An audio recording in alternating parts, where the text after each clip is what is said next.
What about investment properties? That's a different type of insurance. And then you've got short-term rentals like Airbnbs and Section 8 housing. How do you guys handle that? Do you insure that type of stuff? Because the owner's not going to live in the house. We know that tenants in most cases probably aren't taking as good a care as you would for your own home or you would for your own home. Is that something that Allstate would do? Is that something your agency will do? We will do that. You know, one of the most important things when you are purchasing investment property is to make sure that you have your loss of rental income if something happens to that property. You know, you're looking at a totally different exposure. Like you said, the property is not going to be taken care of in the same way.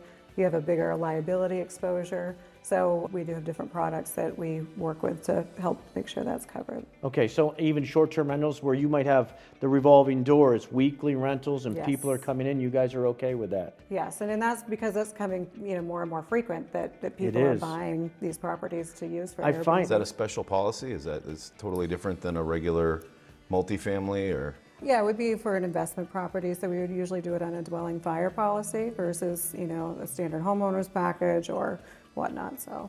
So if it's an Airbnb, there's going to be beds and dressers and TVs in there, so then you can schedule the coverage that's proper so that if, you know, they leave the stove on and they go to the beach or they go out swimming and you come back and the place is in disarray, that you have that type of coverage. And then loss of rent, how does that work? What does that mean? So, you know, when you own an investment property, you do that because you are waiting for the return on it. So if something all of a sudden happens, that property catches on fire, you know, you can't rent it out anymore. Now you're not getting the income from that, which helps pay your mortgage, helps, you know, you with your investment. So it's important that we know how much somebody is getting for rental income so we can make sure that they're protected for that amount. So you're telling me the place gets burned down to the ground, nobody's living there anymore, and you guys are going to cut the rental checks to the owner of the property? Absolutely, That's the just loss no of Jewish lightning. All right, fair enough. Okay, I didn't. So what about after a house has had a fire? Is it tougher to insure after that, or is there any sort of?